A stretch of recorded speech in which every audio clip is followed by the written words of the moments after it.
Kings and Queens and Kings, welcome. This episode's tips about running a small business. Now, a little history about me. I've been running a gyms franchise for a bit over 3 years now. We'll get into business specifics later, but this is more or less going to be about the finance side of things, money, taxes, super, shit like that. My work history, was a factory worker back in the day, tried to get into the army as an officer, passed all their tests, and then they told me that they didn't think I was willing to take orders. They were right. Fuck the system. So this one's for people looking to get out of sort of either they're looking to get out of FIFO, their exit plan, or you're looking to get a freedom business so you've got more time for yourself, or you're just looking to change industries because of everything being such a mad control freak system right now. And there's obviously going to be a massive move forward for people running their own businesses and having their own freedom. So after that, I went into FIFO.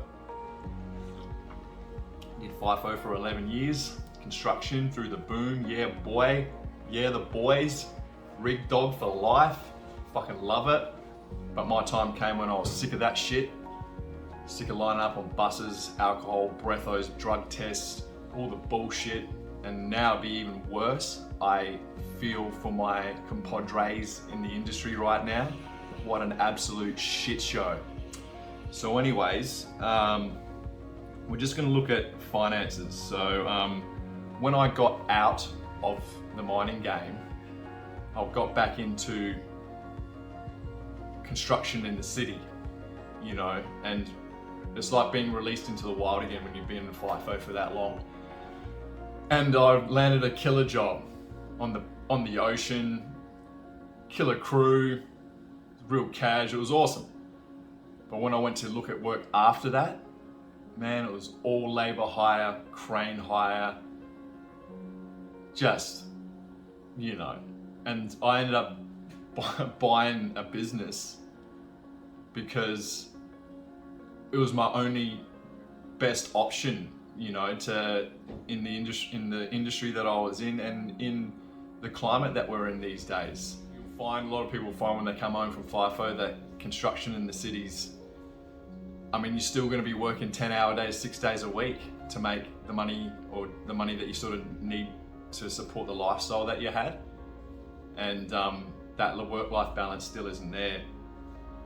And now with everything the way it's going, people are looking to get out. There's a movement. So I'm making this video for everyone out there to give you some ideas. This is coming from someone who said they would never run a business because you work too hard. And I also said I'd never buy a new car because they're a waste of money. But when it comes to my particular business, I ended up getting one, but I'll tell you the story about that a little bit later because it's important with finances. All right, so I obviously went for a franchise. I went for the world industry best franchise model. So they also offered a lot of training and they do have support, which is awesome. But there's a lot of things that you don't learn until you do shit yourself, if you know what I mean. And we're just going to talk about finances now. So, you know, even if you were going to build yourself a little coffee caravan or something like that, you're looking at 30 grand there probably in setup, making something like that, 30 to 40 grand. So with this business, there's around the 50 to 60 grand mark with everything, not including the car. So what's happened with me after running a business, I now work a 4-day week roughly, and I live a great life balance, and I have time for my side passions and just free time, and man, it's awesome. So never say never, but it hasn't been easy. So let's talk about finances. you have to have your finances sorted before you go and get an ABN and work on an ABN, because what they didn't tell me, or what no one tells you, is when you start working on an ABN, you can't get credit or a loan or a credit card or fucking anything for 2 years, because you have to show that you can earn money, a decent taxable income for 2 years. So with that also means that any type of cash or any type of money that comes in through your business that you might be able to not claim, you have to claim it all, because you have to show that you've got a workable taxable income. You know, a lot of these guys will do a lot of cashies, and the taxable income's probably a bit lower than it probably would be. But when you go in, so what happened with me is I had spare cash. I was sweet, but over the first year period, probably spent up that spare cash that I had on extra equipment, bits and pieces, probably stuff for the house, a little holiday, whatever. And then it got to a point where my car, which I'd spent a lot of money on to, you know, my Land Rover, it broke down. And I was like, man, I can't keep fixing this fucking thing. I'm just gonna get a new car, because there's no point buying secondhand anything in these types of circumstances. So again, I had to try to get a car on finance when I couldn't get finance, because I'd only been on an ABN for a year or so, you know? Couldn't get a credit card, anything like that. If you know, and you need cash flow in your business, you need to have a few grand sitting there so you can pay for stuff ahead of time. Like you buy some, you know, like you buy, for me it might be materials for a job, and then I get paid after the job, you know, stuff like that. So you need to have cash flow, and if your cash flow runs out, you want to have a credit card there for that. But if you haven't ever had a credit card and you go to get it on ABN, you can't get it. You can't get a small business loan, you can't get anything. So I had to get this fucking car, a $40,000 purchase. I did get it on finance, because a car yard will always get you finance in the end, because they want to sell the car. But I ended up at this stage when you can get interest rates for cars like 0%, 2%.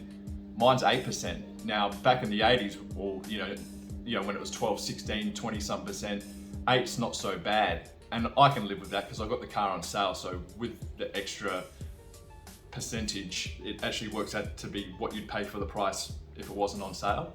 So that worked out all right for me. But that was a shit fight, an absolute shit fight. So you want to look at, before you start a business and start working on an ABN, if you want to reduce the say for instance, if you wanted to reduce the payments on your home loan each month, say you're paying $2,000 and you're like, you know what, I want to reduce it to $1,600, so I've got that spare $400 for, you know, unforeseen things with the business. You might even want to take some of that money and invest it into, I don't know, Bitcoin, super, silver, whatever. But you know, if you do that on your current income, on your current job, do it first. And if you've never had a credit card, get your credit card just in case.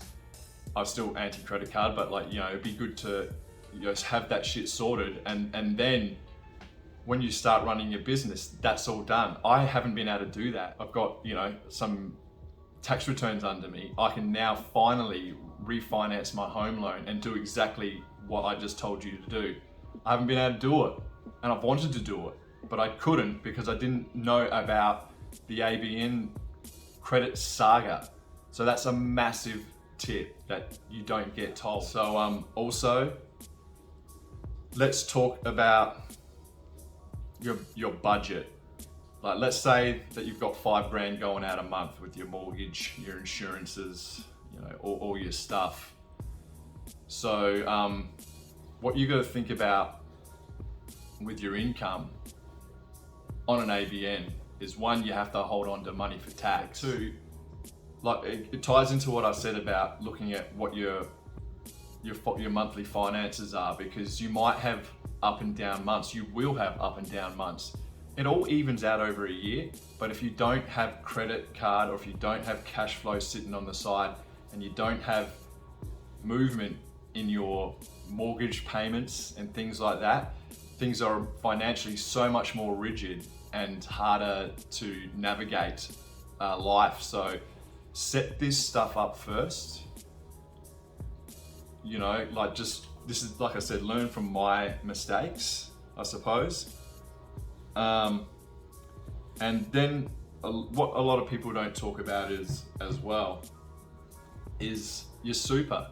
A lot of fucking sole traders, we're not paying into our super. I haven't paid in, I paid a little bit in.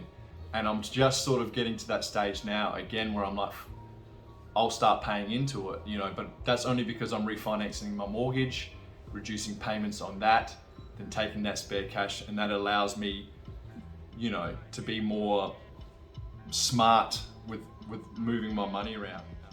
Say you're earning 2,000 before tax a week, then you got to, you know, really, you should be looking at how much are you going to put away for super, how much are you going to save just for yourself, and you know, those types of things that I haven't done, that I'm sort of getting around to now. I've just floated through running. I just dived into the old business thing. I bought it. I came up with the idea, and within 6 weeks I'd bought a business and was running a small business. So yeah, I've done it like I always do, just dived in.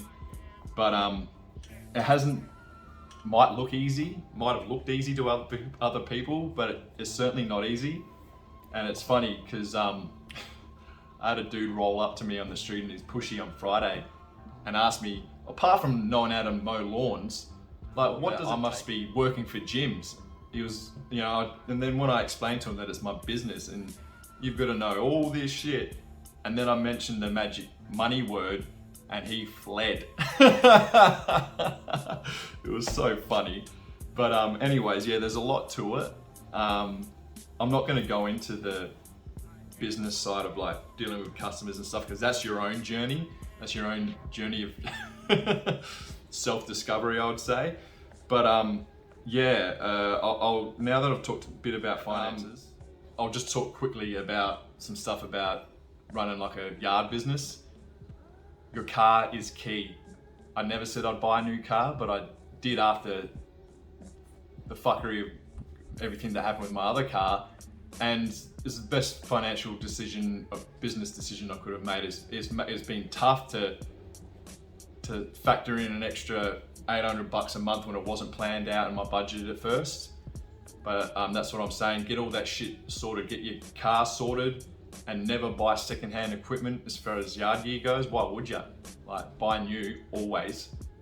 Another thing with having a car and the type of business like this is, when you've got a secondhand car, I do all my own servicing on my cars, but when I've got my other weekenders and shit, and then you've got a work car to service, then you've got your yard equipment to service, then you've got your trailer to service.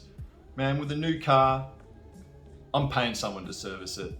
And, you know, I'm heaps glad that I'm doing that with all the other servicing that goes on, let alone book work. Book work. Mofo. And I'm good with numbers. I just don't like doing book work. But yeah, that's some stuff to think about. Your no matter what your business is, like, if it involves travel and cars and stuff, make sure you got that shit sorted, I reckon. Now, as far as having a franchise goes in the yard business, I spend about $800 a month in fees, and I'm happy with that, because I don't take care of advertisement. I don't have to really go fishing for work. I mean, I can, but you meet people on the grapevine. But, you know, I get so many random calls through the system, through the franchise system, that yeah, it's worth it picking up, you know, where you might have a small flat patch. But if you had a yard business and then you're having to spend time advertising on Gumtree and, you know, all of the other ones, and man, that's just more that's more stuff. Like, for me, you know, this isn't my passion business, it's my freedom business. And I live a very comfortable freedom life, you know. So, but if I wanted to make money hard, stack the cash, you know, so I can get that boat, that car, something for the kids if you've got them, that holiday, then you've got to bust your ass, because it's a physical job, and I'm physical and I smash work. But if you're not fit, I mean, you're gonna do stuff harder and slower, for one. But two, if you wanna earn thousands and thousands, if you wanna earn good, really, really good money, you know, 150 plus, totally doable in this business, totally. But you have to work hard. It's an hours for work balance. It's not passive income in any way, you know what I mean? So that's, for me, yeah, it's perfect for now. It's not my forever business, but I'm so glad that I dove in and learned, because now I couldn't see myself working for the man and putting up with all the rules and all the restrictions and all the dramas that's going on in the world at the moment. And I'd proudly have told my franchise owners that if they put any measures of control on me, I'm selling the business. That's my choice. I want freedom, personal sovereign freedom in my life now, particularly with what's going on. So that's why I've made this video. I hope it helps someone. Time to bust out. Something written over the full moon in Aquarius, the blue moon. What is a belief? A knowing. What is real, really? In the eye of the beholder, it is. In the construct derived in one's mind, it is real. It is how it is. For real. The conscious mind, created from its sources of words, imagery, past experiences, both personal and collective, historically. It's reality, isn't it? The emotions of others, the focal points of collective energy, is what's real. A reality enforced by repetition and concentration on what we are taught, encouraged, and coerced into focusing on, because it's real. And we need to focus on this reality because it is how it is. The mirroring effect of reality from the mirror neurons in the mind of the human advanced design brain structure. From the mind to the heart, from the intellectual thought process to an emotion intelligence, information discernment.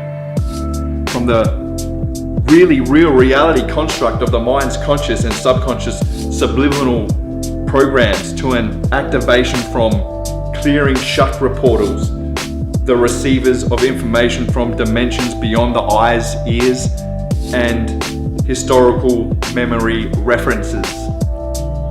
A reality collapsed and rebuild point, a point of perception that changes reality, a redefining of how it is. Changing everything. The mirror neurons project changing reality.